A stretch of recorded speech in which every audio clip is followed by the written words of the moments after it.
My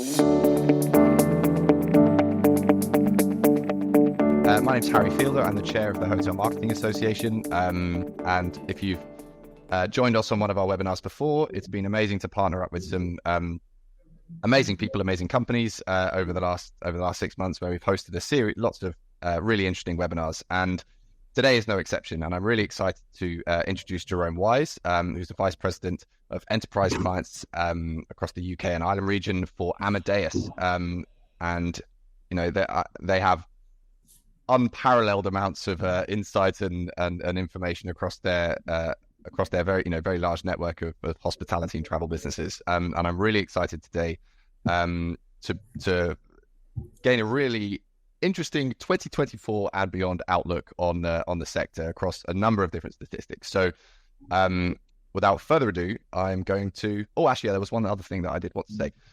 Please do head over to the Hotel Marketing Association website. We've got two really interesting events coming up. One is the 2nd of May, which is the National Hotel Marketing Conference. And the second is our awards ceremony, the Hotel Marketing Awards, on the 18th of June.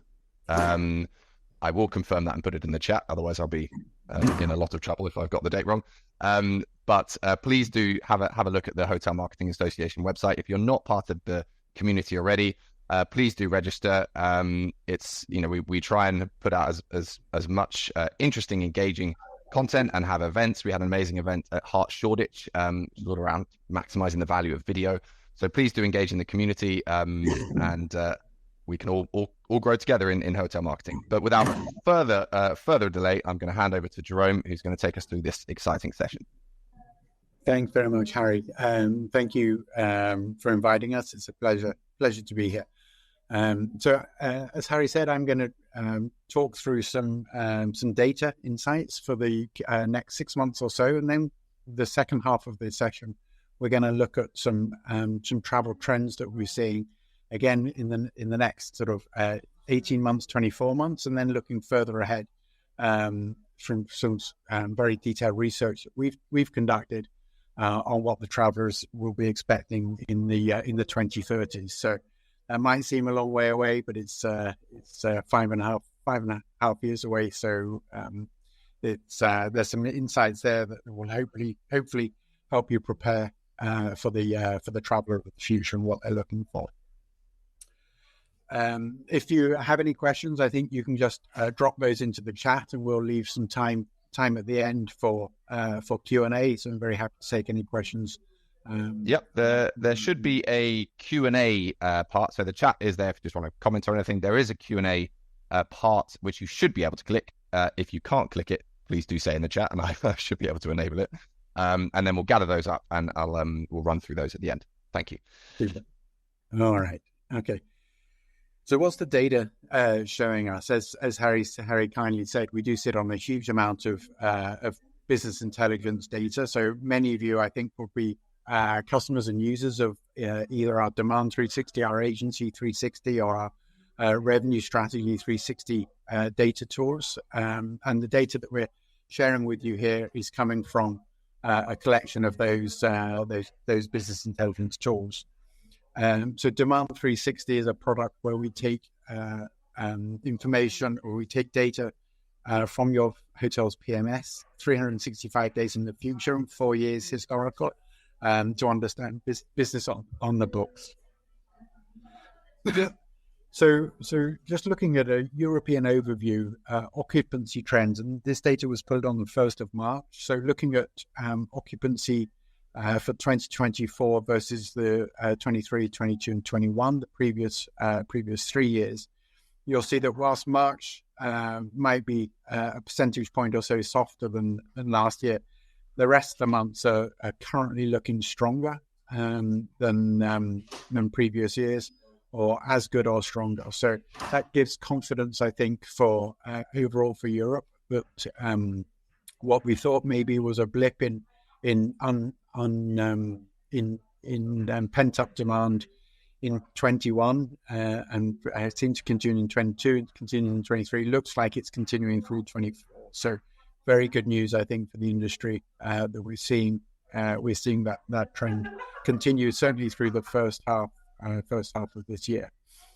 Current lead times showing that around 47% of bookings are being made within 14 days of stay. That's actually normalized to where we were in 2019. So across the board, generally, we're seeing that lead times have normalized to where they were in 2019.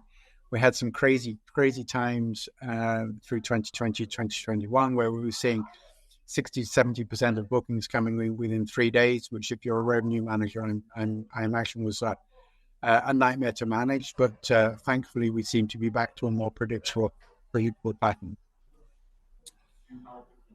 Looking at the segment mix and the channel mix. So with the segment mix is the type of business that's making up that occupancy, and we're seeing that the 33% there, the largest piece is what we call discount, and discount doesn't mean OTA by any stretch of the imagination. Discount means packaged rate. So it might be an advanced purchase, it might be a dinner, it might be a bed and breakfast rate, or anything like that. And then you've got negotiated. So you've got group of 15%.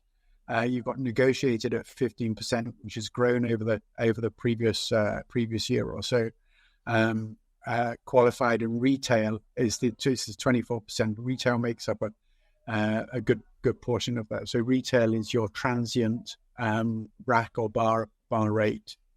So that's holding well, and that's probably what's helping drive ADRs that we'll see in a moment. On the other side of the screen here, we've got channel mix. So how people are booking that. 24% of those reservations, again, within Europe, are coming through brand.com, and 29% are coming through the OTAs. We're still getting across Europe 32% of business that's coming in direct to property. And the other smaller pieces, GDS is 10%, and CRS is 4%. CRS is call center. Typically means coming through call center. So brand.com doing well across Europe. OTAs 5 percentage points above, but 29% is not too scary as an average. And I think the OTAs in many cases continue to provide value in bringing guests that you wouldn't otherwise be able to reach through your sales and marketing activities. And as long as you're using the OTAs in that way, where they are really bringing you incremental travelers that you wouldn't otherwise be able to reach, then they remain good value. The debate really warms up a little bit when they're bringing customers, stealing customers or delivering customers that have previously stayed with you or are loyal to you, or that you should be able to reach and target and you convert through a more cost-effective channel. So now, looking more closely at UK and Ireland, we see very similar trends. March, a percentage point or two down on last year, and April the same. But looking further out, we're seeing that occupancy is pretty much the same or slightly above last year. So again, good results. Slightly higher percentage of bookings being made within 14 days of stay, probably because of it's a domestic market, or the size of the domestic market, which is driving that shorter lead times. But again, when I look at that, I feel optimism for the industry, that business is looking good. We see a slightly different mix of segmentation, both segmentation and channel for the UK and Ireland. So discount, I think, is slightly higher. The good news is that retail is higher as well. That's very strong. But otherwise, those are the kind of the main changes. And on your channel mix, brand.com, whereas across Europe it was 24%, in the UK and Ireland it's 28%. That might be a factor of slightly more sort of global chain branded properties in the UK that are driving that brand.com through their loyalty programs, or it might be more focus and better efforts around direct to consumer marketing through digital media, for example, and things like that. OTA 31%, so again still 3 percentage points higher. than brand.com, but sometimes those figure percentages trade through different times of the year. So there's a lot of data on the slide here. First of all, looking at where the business is coming from, because Amadeus, we're a GDS, and we're also power 62% of everybody that gets on an airplane globally does through the Amadeus systems. We have a huge amount of flight information. So looking at where those customers are coming from into the UK is quite an interesting metric. So we're seeing that the UK as a domestic market is predominantly all around there. Spain is next, followed by an equal measure Ireland, Germany, USA, Italy, and France. USA is holding strong with the exchange rate still being very favorable for American citizens to come to the UK. It's still a good source market, and many of you will be aware that you get a longer length of stay. You normally get a higher basket spend. You get a higher ancillary spend from a USA guest. So very attractive and very worthwhile marketing to the USA if you think that that's an opportunity for you. The outlier there is Spain as a percentage. Bear in mind that a huge percentage of those people arriving on flights from Spain will be UK citizens returning from holidays in Spain. So I think we can take that. I think the real percentage of Spanish arriving in the UK is probably sitting around the 4 or 5% mark.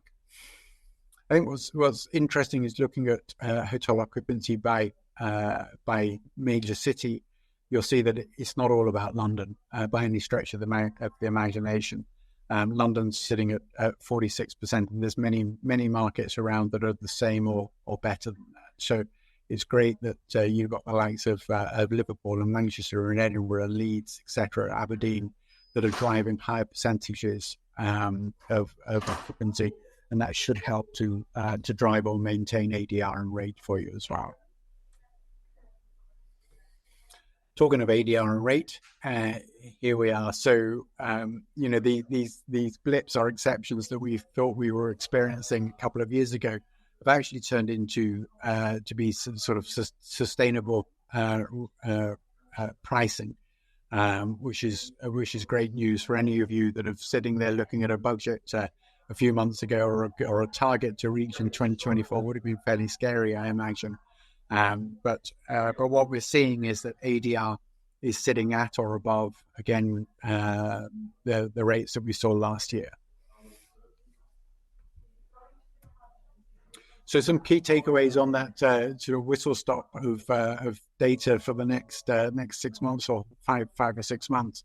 Occupancy levels remain strong compared to previous years. Make sure that you're targeting and running media campaigns to reach the target audiences that you want, so that you can get the best value customers coming into your properties and drive the rate you're looking for. It's really important to monitor that data very closely, because trends can change very quickly. So make sure you're looking at forward-looking on-the-books data, view plus competitive data to help you guide and change and adjust your marketing strategy is really, really important. It's something that we can't stress enough, the power of forward-looking data, so you can affect and change the future outcome. And make sure that your offerings are relevant and competitive and well positioned in your market. So, if you're looking at maybe changing your business mix of which customers you're going after, make sure that the offering and your proposition is appropriate for that target audience. So now we're going to look at some 2024 travel trends, and then we're going to go, as I said earlier, further out to 2030.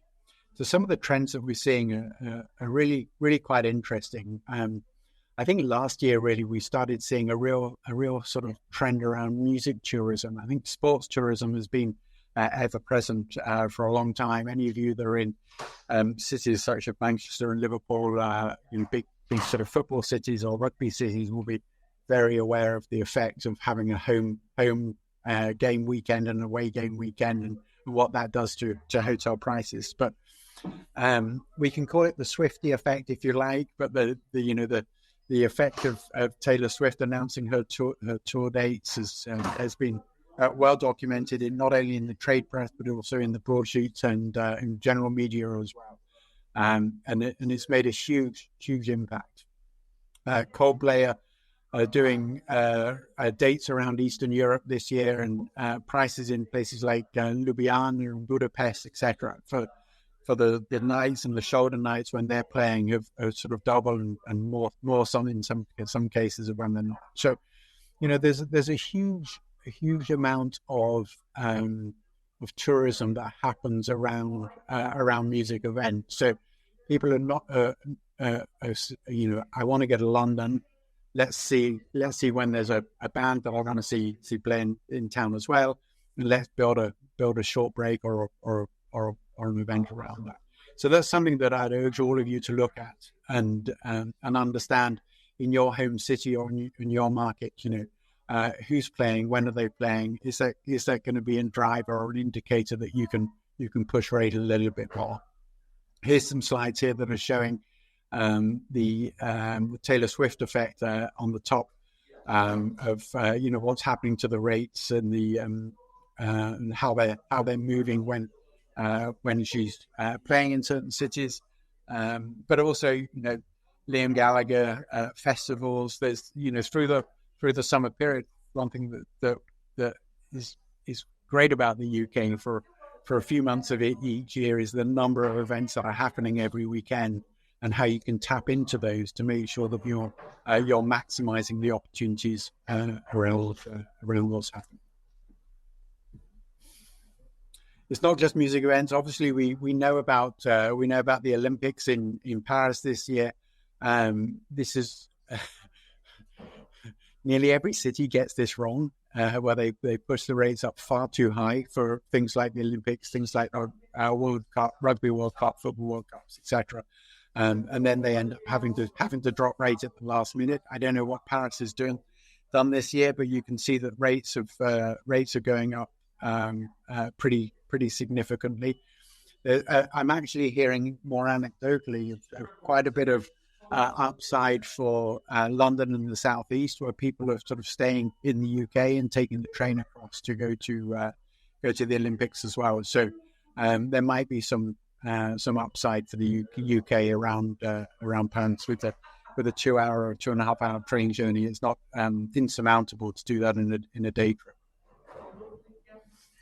So some of the trends beyond music tourism that we're seeing, there's been an awful lot of talk around AI and generative AI in the last 6 months or so. But in order to for travel planning and travel researching, it's extremely powerful capability. ChatGPT, I don't know if any of you have used it.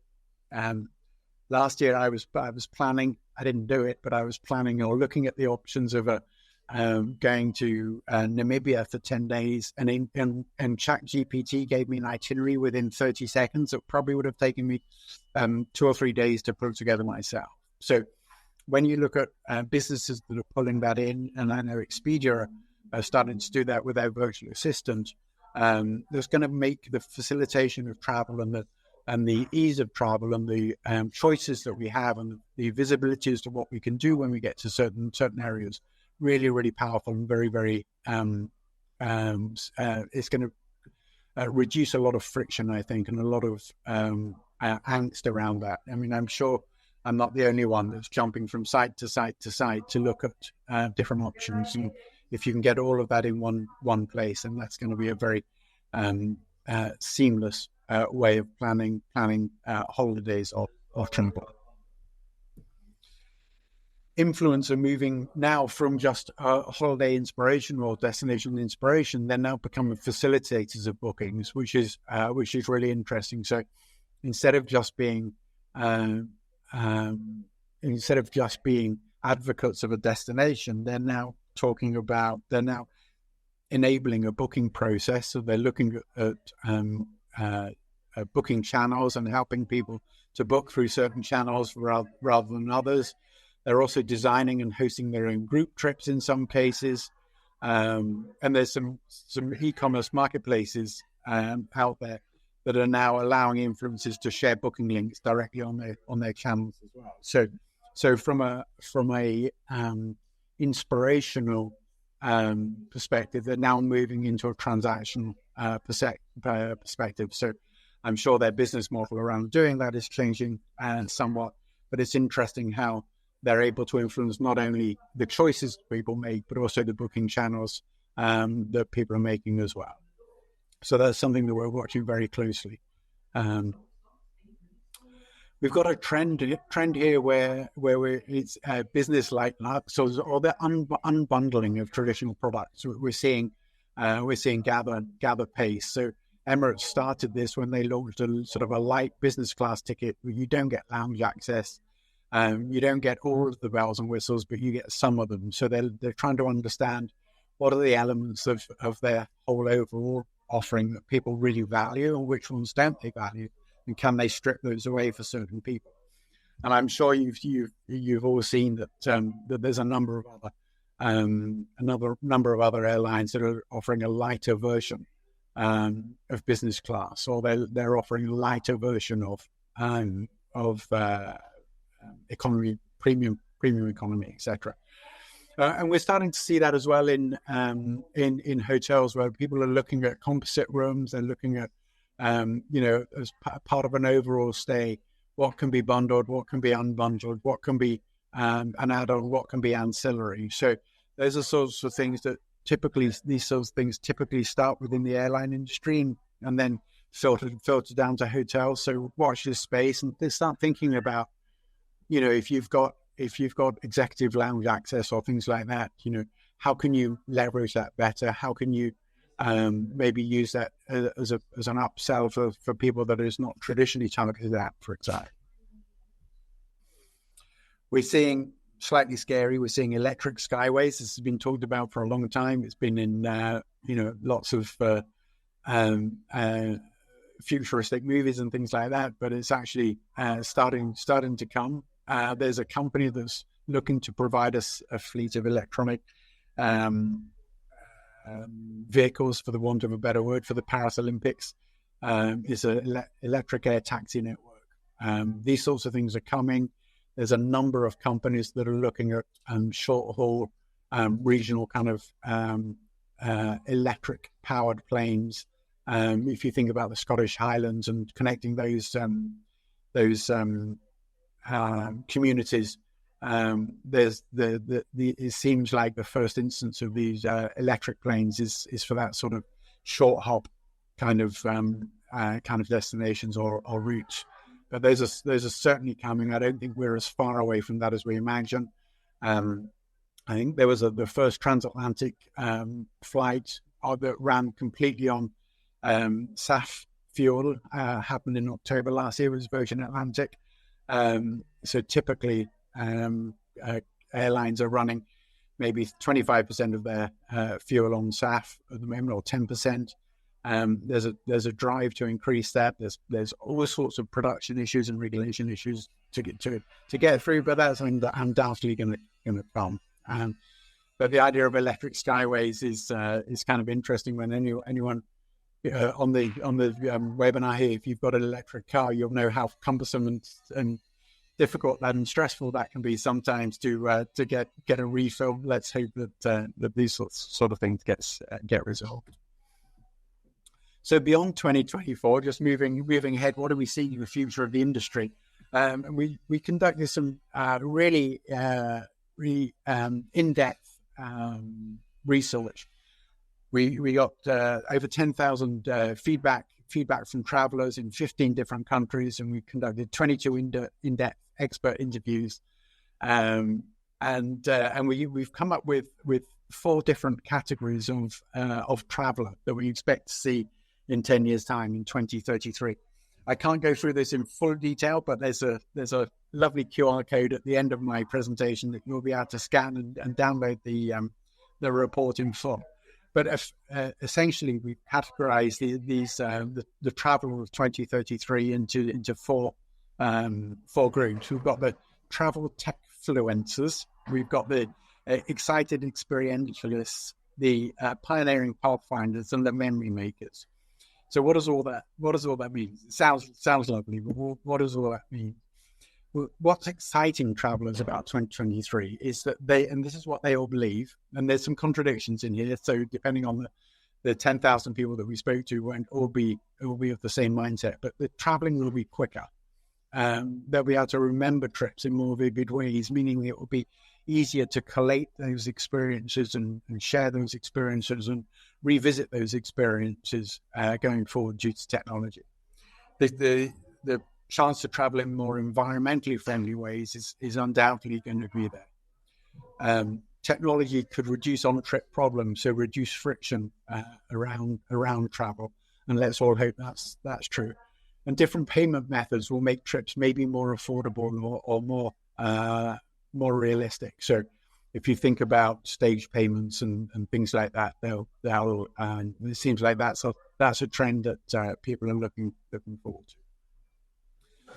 Some of the concerns are contradictory of this. So cybersecurity attacks could be more frequent. I think we're going through a phase now where that is happening. I don't know whether that's going to be solved in the future, whether it's going to become less of an issue or more of an issue.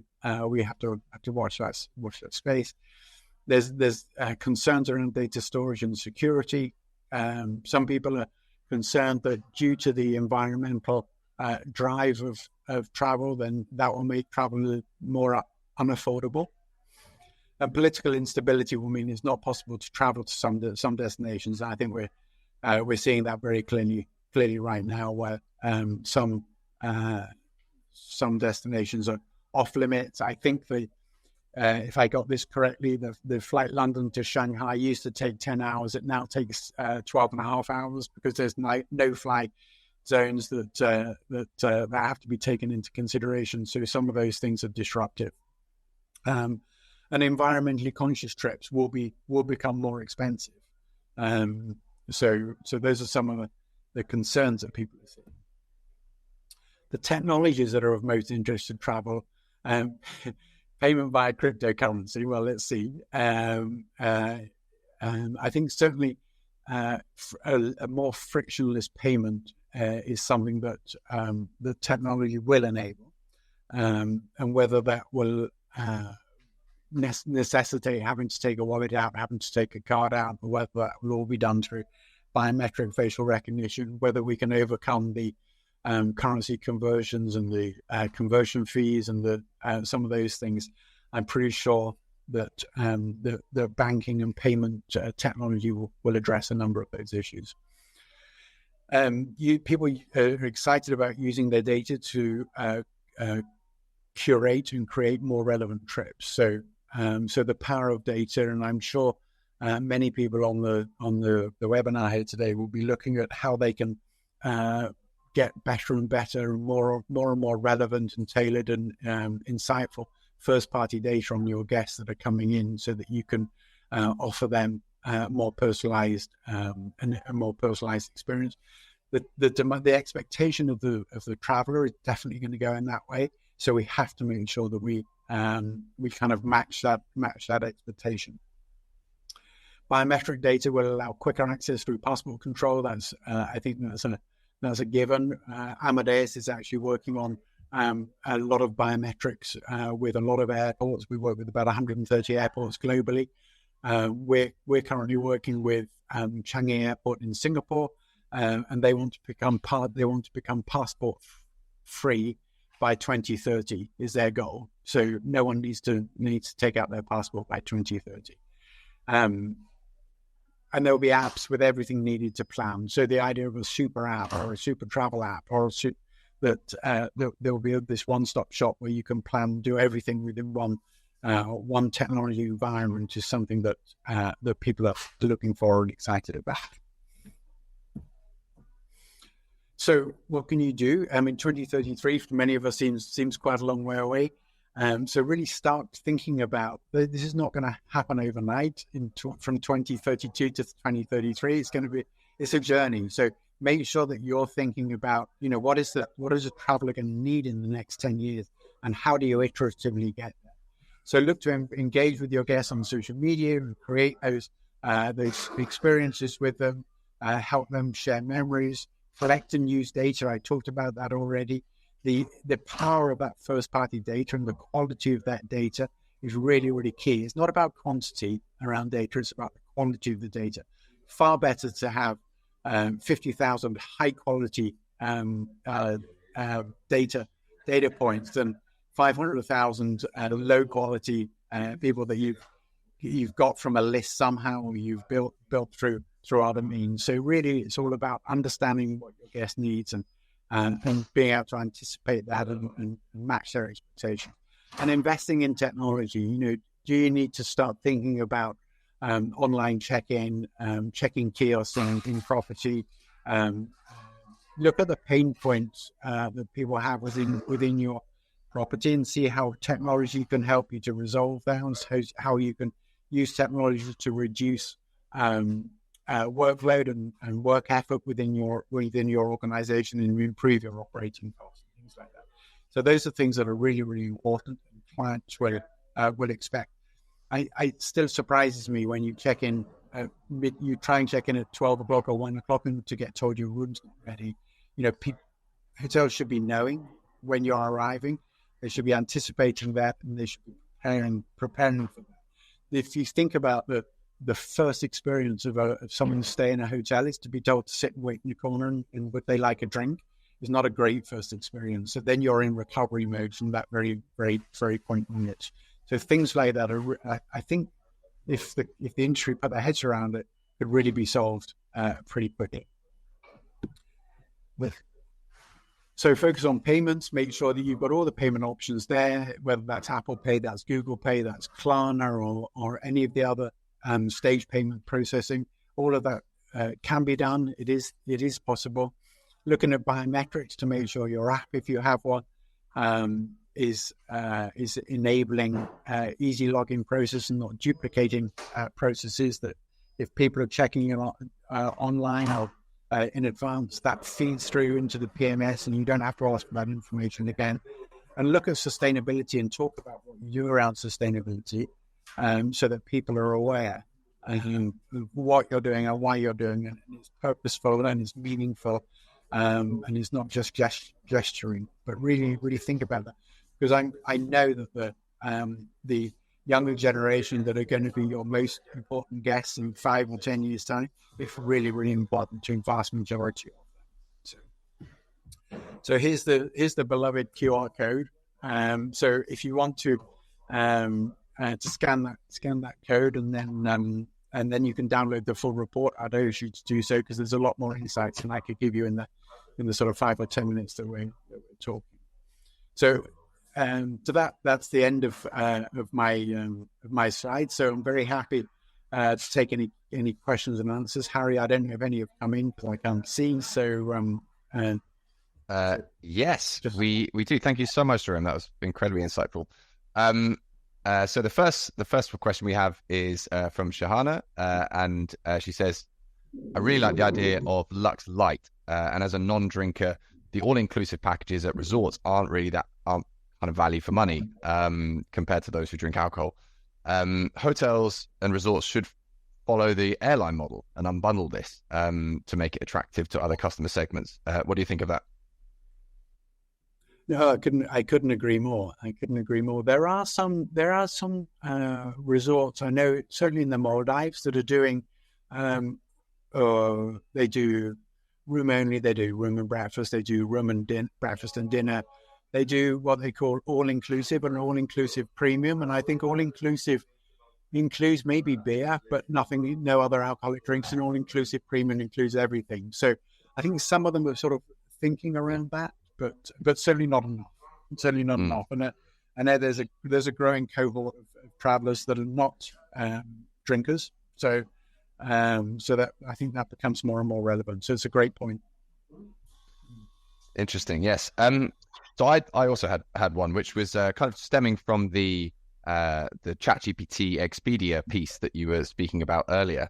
And I think as we see the online travel agents perhaps get more and more involved in the discovery phase, being that assistant and being the one that actually sort of suggests itineraries and various things, they're clearly getting involved in more of the purchase journey from sort of further up the decision tree, perhaps. Are there ways, do we feel, that puts the direct channel under pressure in that regard, or are there ways that perhaps hotels can be better at maybe being involved in the wider decision making process as well?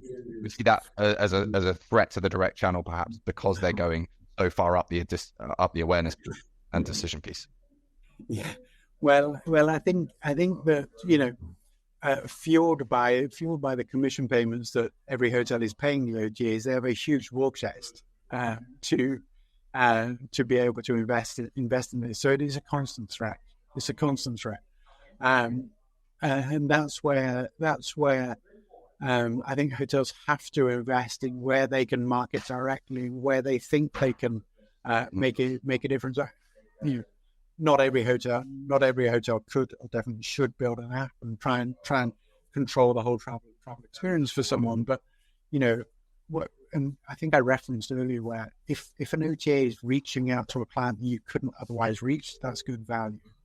If they're if a guest is effectively just about to walk through the door and they steer them through their channel, then that's poor value. So I think, and that's where you need to look at what sort of business the OTAs are delivering for you, and what you can do to invest going forward.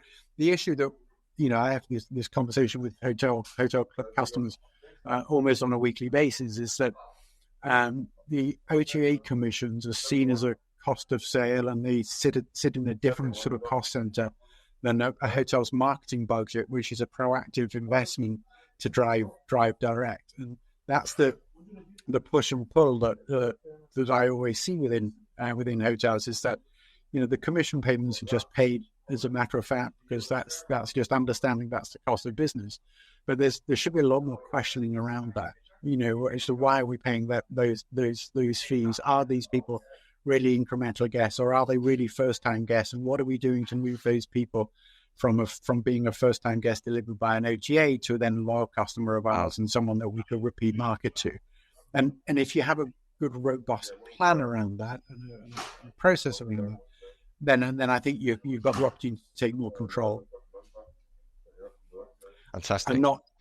Maybe I oversimplified it. I'm not underestimating the task of that in any way, but no. But I think not having a thought process and a plan around it is the worst thing to do, because suddenly your OTA percentage will go from 25% to 35% to 45%, and once it gets beyond that, it's sort of game over.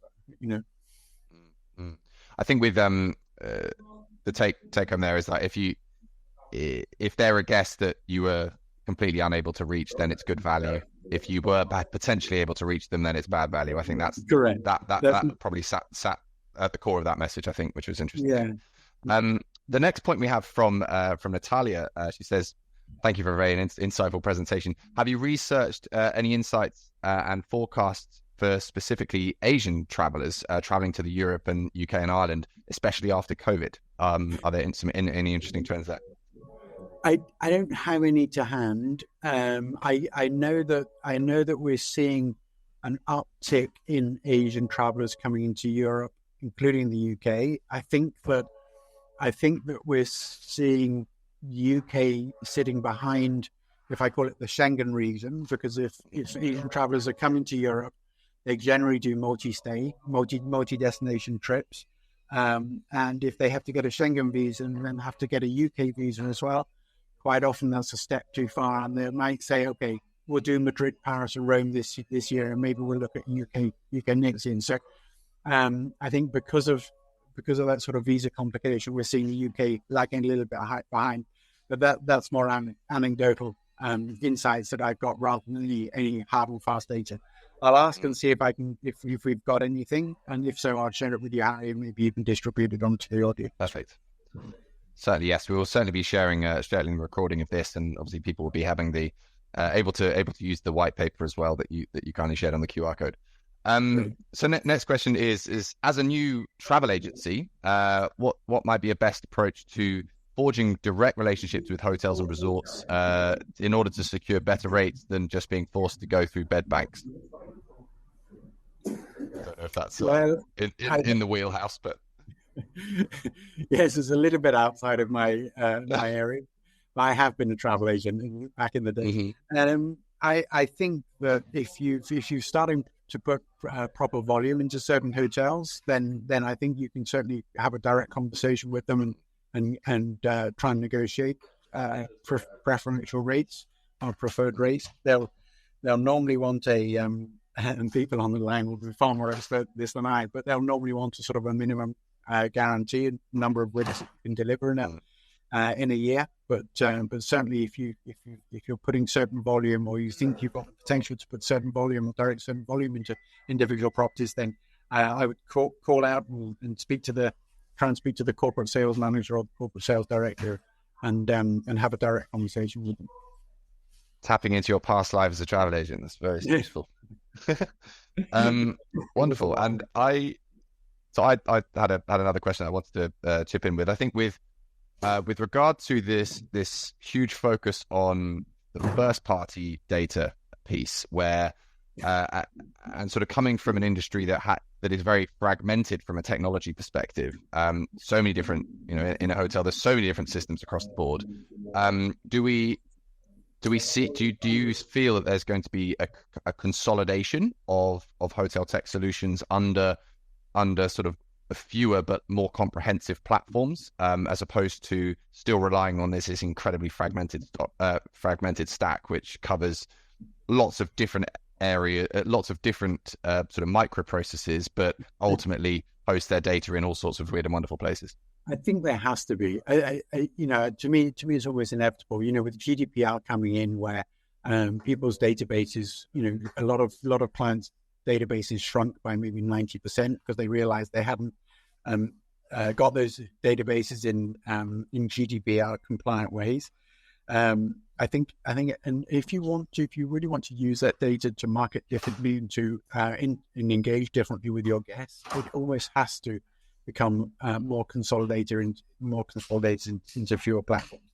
We have Amadeus has a CRM platform that can be used standalone. Where it works really, really well is when it's integrated with our booking engine, so that you can recognize someone signs in, you can recognize they're a silver member, you can offer them slightly different experiences, and you can let them redeem points, part points, part cash, and do all those great things that a CRM should be doing. You can look at the RFM, recency, frequency, and monetary score of that guest, and offer them different options and capabilities. So whether that's early check-in, late check-out, free car parking, free breakfast, whatever it is you want to do, it gives you that option. If you've got disparate, separate systems that are not really integrated and not talking to each other, the capabilities of that become limited. Absolutely. Yeah, I think it'd be a very interesting year ahead. And sort of off the back of that, being obviously dealing with a lot of clients day to day and with enterprise clients, have you seen a shift perhaps in where hotels are keen to invest compared to sort of now versus maybe 2 or 3 years, a year or two ago, in terms of where they're allocating their budgets, and also where the appetite is for new tech advancements and maybe spend generally? Yeah, I think it's all around. It's a lot around CRM, and it's a lot around booking flow and things like that. Ease of booking, ease of delivering up the offering that they think that that particular client is going to convert on, things like that. So, it is what the OTAs are really good at, and so I think the hotels have invested a lot in that area. We're moving away from cookies later this year, so that first party data becomes more and more important in order to target and to reach out to people. And when you hear all these stories that Amazon knows what you want to buy before you do, and and it's incredibly easy to purchase through some of these other platforms. Consumers' expectations don't, when they have a great experience, whether that's on Amazon or whether that's on on another retail site, they kind of have that similar expectation when they're booking travel. So they're perpetually disappointed and like, why is this so hard? Why is all this experience quite so clunky? And I'm pretty certain that a lot of people, when they're looking at a hotel, they might flip between Booking.com and the hotel website, et cetera, and then go, you know what, it's just easier to book it on Booking.com because I've done that 5 times before. This website or this process isn't really very, very easy, so I'm just going to do that. So investing in the UI and the usability and the booking flow is really, really important. Absolutely. I think I've experienced that whole logged in state, that logged in piece, which is owning that guest from awareness through to purchase, really, and obviously the post day communication. It's going to be I feel it's quite an interesting consideration when perhaps you might be a hotel that's incredibly transient, very near a train station, near an airport, etc. Sort of pushing that. Do you frame it in a loyalty perspective when actually the chances are, your percentage of new visitors is very, very high, and is that going to work there? And how do you frame that offering to a guest that is likely to only ever be there once? And I think often it's almost the value add of having an account, whether it's viewing reservations and downloading invoices, perhaps on the corporate side of things, being able to just. So I know there are certain sites now, perhaps in the service department space, that are forcing you to even see the direct rec. You have to create an account, which is kind of quite on one extreme, but it shows, I think, embodies the importance that people are now holding on this first party and having that account that's integrated into CRM, integrated into bookings, etc. So the service departments, I suppose that's a bit easier because there really is in the invoice, you need to download your invoices and it's a much more considered and engaged stay. But it'd be quite interesting to see how that plays into those very transient location-based hotels. Yeah, exactly. And there's no one size fits all for this. So it's an issue. When I talk about loyalty, I mean, I generally these days I think about a recognition rather than redemption. So how do you recognize that someone is a good guest or a quality guest or is a valuable guest, even if they might not have stayed with you before, they might not particularly stay with you again. But how do you get them to stay with you? And so people are not necessarily, certainly people in Europe are far less points driven and they're far more recognition driven. For anyone outside of the top sort of five or seven global chains, I think a points-based system is really not attractive for most travelers because and the travelers that it is attractive to are people that are coming to stay in my hotel anyway, because it's someone that has to go and stay in Leeds Monday to Thursday every night, and you would get that business, and now you get that business and you're given them free rooms or free something else on top anyway. So is that really incremental? Yes, I love that point. The recognition over redemption. That's a really nice way to put it. And similarly, I think you can look at the airlines. When you are in the lounge, you do feel, even though that could be an incredibly one-off experience for you, you don't have to be signed up anywhere to have that lounge experience, but you do feel that is a kind of a recognition point, and you feel like a member at that point, but you don't necessarily need to project that out for the rest of your life. You don't need to be a member. You're not committing to a lifelong membership of something. Correct. Wonderful. Well, we're going to wrap that up there, and I just want to thank Jerome so much for all this insight. I hope you've managed to download the white paper, Catalyst for Change. We'll be sending out the recording of this shortly after this, once it's all processed. And it's been great to have you, Jerome, here, and it's been great to be joined by the wider community, a mashed up community between those that in the Amadeus Circle and the Hosper community and the Hotel Marketing Association community. So yes, we'll wrap that up here, and thank you very much for attending. Thanks. Yes. Thanks a lot. Bye.